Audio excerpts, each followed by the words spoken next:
दोस्तों, मित्रों, आप सभी का एक बार फिर से स्वागत है।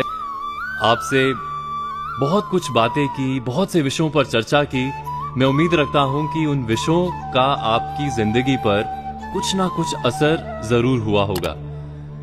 शुरू करते हैं शुभकामना के विषय पर। जी हाँ, शुभकामनाएं, दुआ, स्नेह भावना, सदिच्छा, ये सब वे भावनाएं हैं जो समाज आपको अपने गुणों के कारण देता है।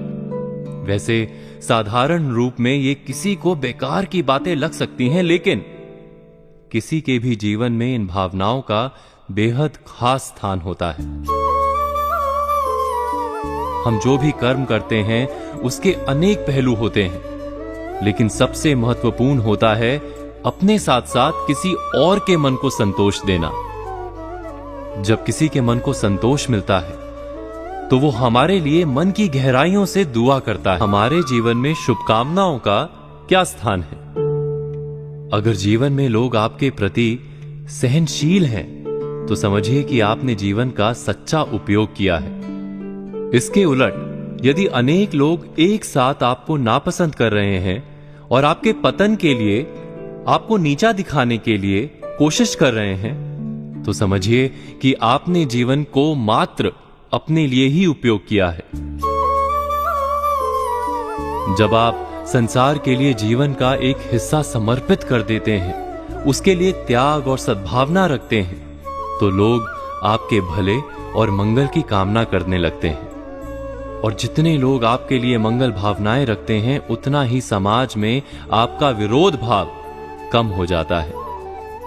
ये एक प्रकार से आपका समाज में किया गया एक निवेश यानी एक इन्वेस्टमेंट होता है। इस निवेश के प्रतिफल या कमाई का अंदाजा नहीं लगाया जा सकता, लेकिन ये आपके मन को शांति देती है, आपको खुशी देती है।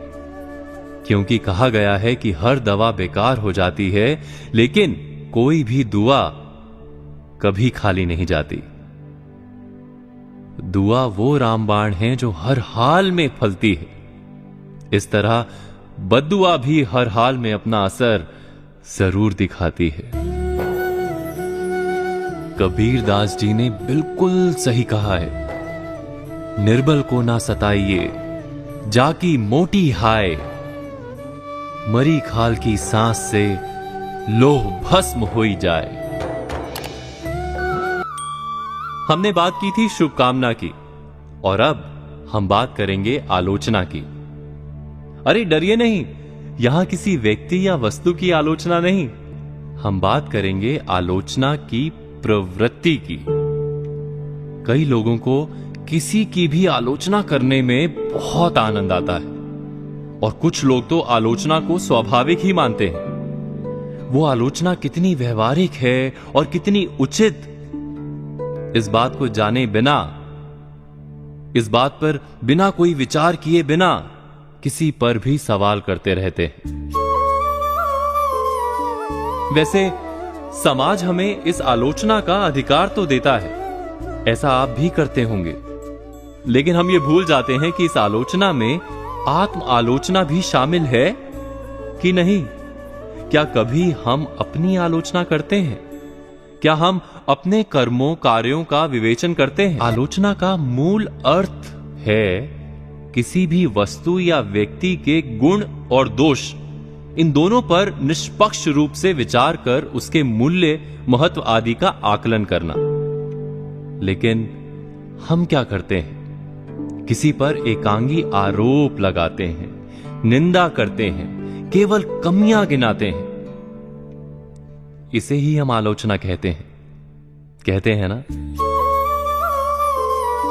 किसी पर भी प्रश्न करके उसे गलत साबित करना, और हम इसे अपनी सुविधा से उपयोग में लाते हैं। हम केवल प्रतिपक्ष या दूसरों की आलोचना करते हैं, लेकिन कभी भी अपने ऊपर कोई प्रश्न नहीं करते।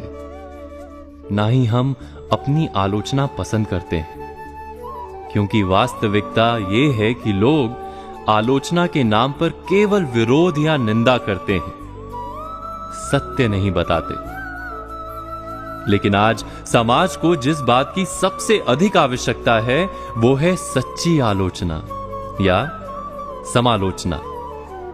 महात्मा गांधी जी ने इस आलोचना के लिए बहुत सही बात कही है। वह कहते हैं कि हम अपनी पीठ स्वयं नहीं देख सकते, किंतु अगर दूसरे इसे देखकर हमें बताएं तो हम उसे सुनना भी नहीं चाहते।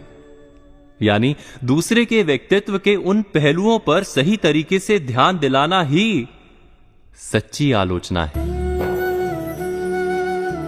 बस हमें इस बात का ध्यान रखना होगा कि हम दूसरे की भूल, दूसरे की गलती पर प्रश्न करते समय अपनी कमियों से निश्चिंत ना हो जाएं। क्योंकि कबीर दास जी ने कहा है, बुरा जो देखन मैं चला, बुरा ना मिलिया कोई, जो दिल खोजूं आपना, मुझसा बुरा ना कोई। यानी दुर्भावना से भरकर आलोचना ना करें, बल्कि सद्भावना से भरकर सही राह दिखाने के लिए सम्यक समालोचना करें। तो आज कही बातों पर विचार कीजिए और कल की प्रतीक्षा कीजिए।